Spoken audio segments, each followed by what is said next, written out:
You're watching theAnalysis-news, and I'm your host, Talia Baroncelli. You're watching part 2 of my discussion with genocide scholar and historian Omer Bartov. If you'd like to support the show and help us out, you can go to our website, theanalysis.news, hit the donate button at the top right corner of the screen, and make sure you get onto our mailing list. That way you're always up to date every time we publish a new episode. Feel free to share the shows with your friends and family, and to like and subscribe to them on YouTube or on other podcast streaming services such as Apple or Spotify. See you in a bit with Omer Bartov.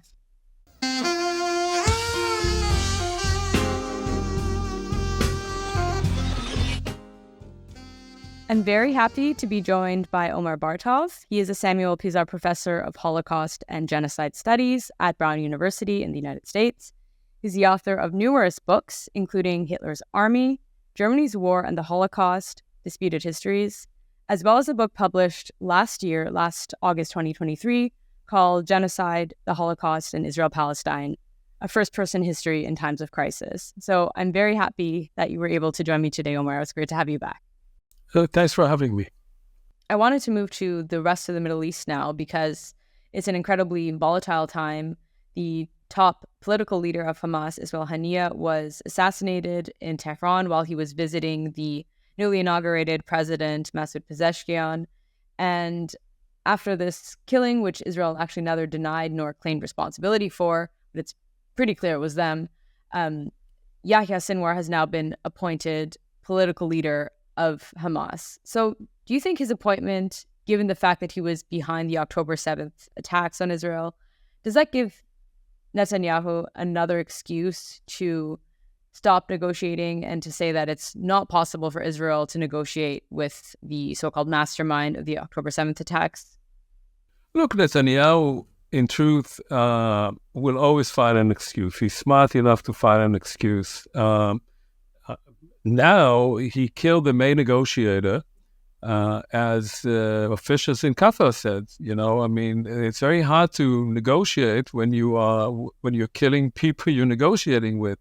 But Netanyahu will keep finding excuses not to negotiate with Hamas, or to negotiate, but never to settle on anything. And he keeps moving the goalposts all the time because he does not want to free the hostages. He does not want a ceasefire.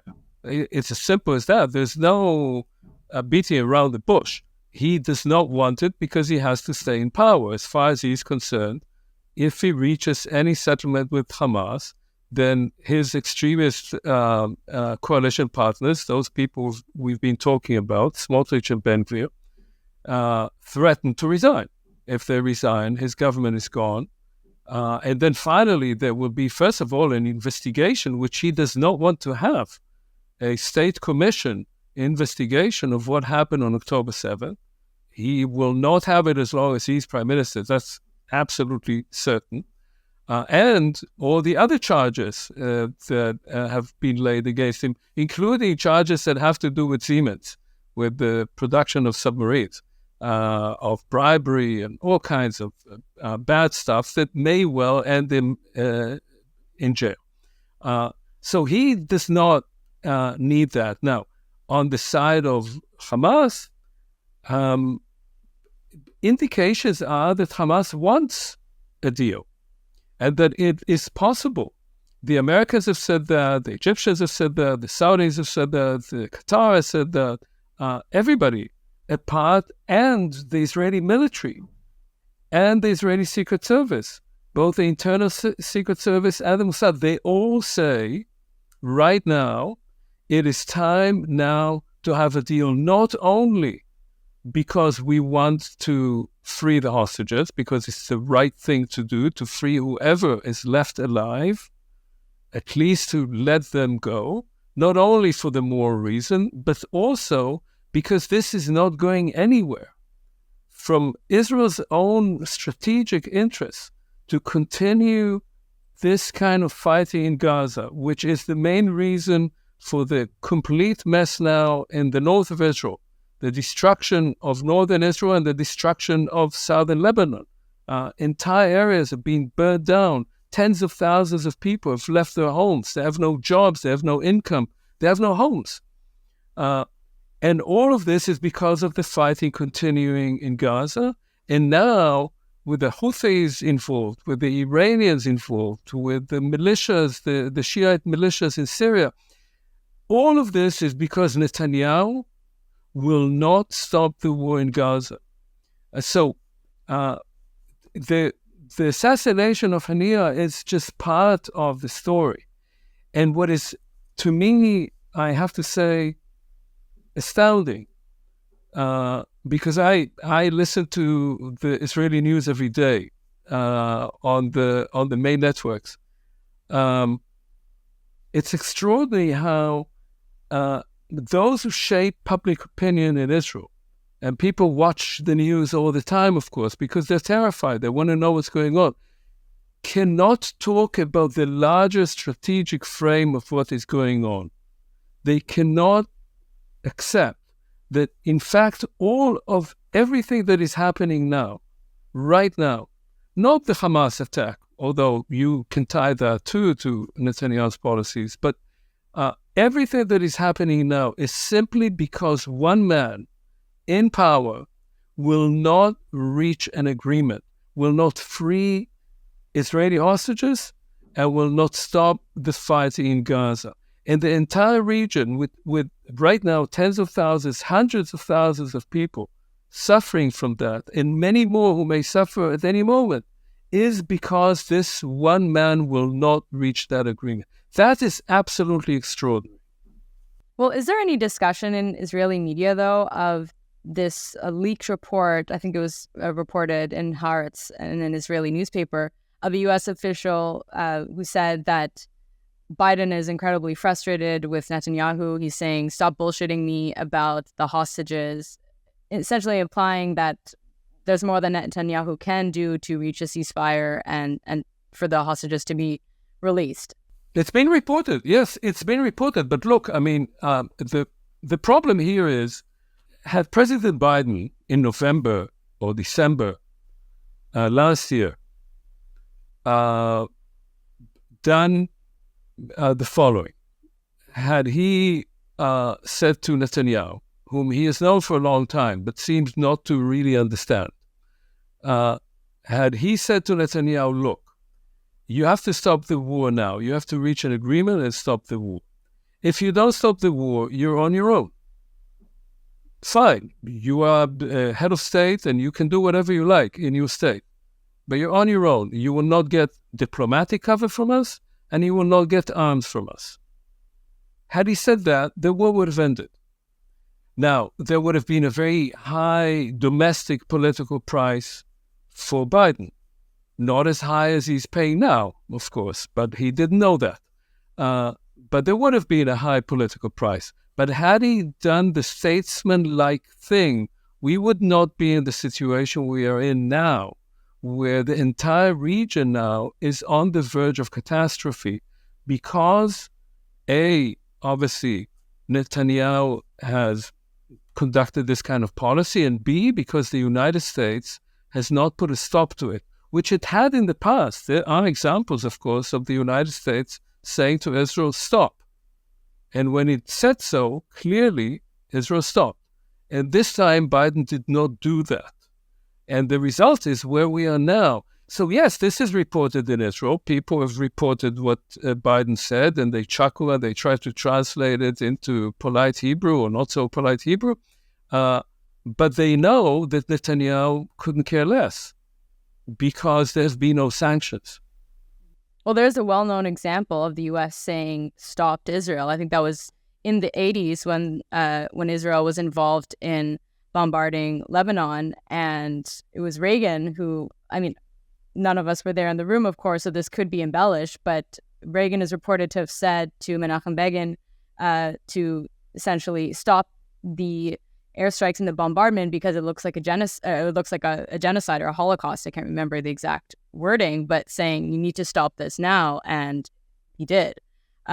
So I think that's an example of the United States using its leverage. But recently, Netanyahu was in the United States. He gave a speech in front of U.S. Congress. There were quite a few progressive Democrats who did not attend out of protest. And it does seem like Kamala Harris has been trying to send a somewhat different message. I mean, at least based on her rhetoric, trying to acknowledge the suffering of the Palestinians.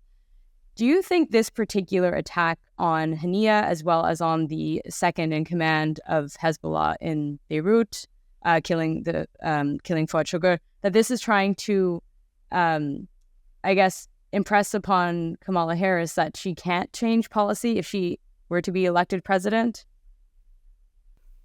Look, I mean, I can't and I don't want to get into Netanyahu's head, not an environment I would like to live in. But my reading of it, and I'm not the only one, I'm not inventing anything here, is that Netanyahu is hoping very much that there will be a change in the administration. He's hoping to have Trump as president. Whether it would actually be good for him or not, I don't know, and I don't think anybody knows. I don't think even Trump knows that. So my sense is that for him, the way he sees it, if things get worse in the Middle East, that will lessen the chances of the Democrats to win the election. So not that he's trying to influence Kamala Harris, he is trying to influence the election in America. Now, again, I don't know if he's right or wrong, and I don't think that's his main motivation, but I think it's part of it. His main motivation is only one thing right now, and that's extraordinary because it's never happened in Israeli history. Israeli political leaders have acted at times brutally, but never irrationally. This kind of behavior right now is irrational. And I'll remind you, there were many cases that American presidents put their foot down. It started with Eisenhower after the 1956 war, when Eisenhower said to Ben-Gurion at the time, you have to get out of there. You have to get out of Sinai. And Ben-Gurion did. It happened with President Bush the first, when his state secretary told Prime Minister Shamir, he said, this is the phone number of the State Department. If you want to talk with us, call us. Otherwise, we're out of this. And this was around the Madrid conference. And they withdrew $10 billion from funding Israel. So it has happened in the past. We now are in a situation where, on the one hand, Israel has a prime minister who has huge amount of power in Israel itself and is acting completely in his own self-interest, entirely against Israel's own interest. And we have a president in the United States who otherwise has, I think, done quite well on the international sphere, but somehow has found it impossible to put his foot down in Israel. And that is creating a situation of real danger of things, however bad they are right now, getting even worse. I do want to speak about the protests which took place on college campuses in the United States, as well as throughout Canada and Europe even. And when Netanyahu was giving a speech before Congress, he did have some really horrible words for these protesters, saying that they're anti-Semitic, and he said some other things, comparing them to Nazi youth, I think, in the early 30s, if I remember correctly. So how would you characterize the protests on, I mean, this is, speaking very generally, but would you defend the right to college protesters to protest what the Israeli government is doing, or would you consider some of the statements that are being made anti-Semitic? Well, first of all, like everybody in politics this day, there's a lot of projection. So when Netanyahu says that about the students on American campuses behaving like Hitler Youth or whatever, the people behaving like that right now are settlers on the West Bank. That's where there is real violence, a real sort of paramilitary and a fusion between settlers, paramilitaries, militias, and the army and the police all together engage in ethnic cleansing of the West Bank. So that's projection. As for the protests, first of all, of course, the students on American and European campuses have every right to protest, and I think they should protest. And I was quite proud of students that I know who were protesting, and I went to a number of these encampments and sat with them and talked to them. Now, on the fringe of that, there were groups and there were individuals who were using anti-Semitic slurs, and who I think I would not want to have anything to do with them. And this is not new. I mean, I encountered such things when I was a student at Oxford or in the United States many, many years ago. And anti-Semitism is alive and well. It exists, and Israel is certainly a trigger for anti-Semitism.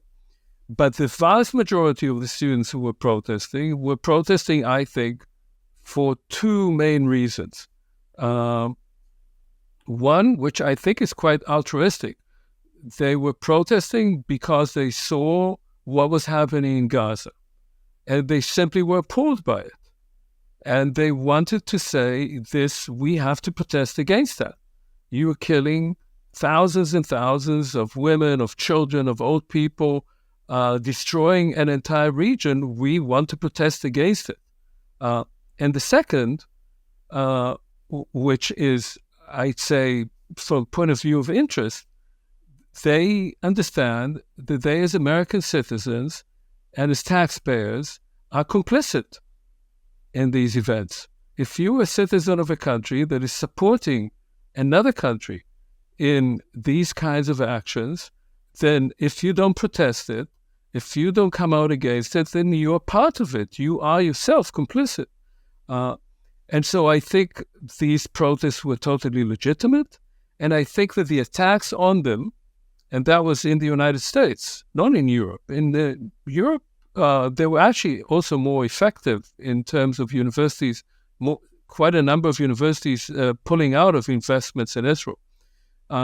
In the US, they were much less effective.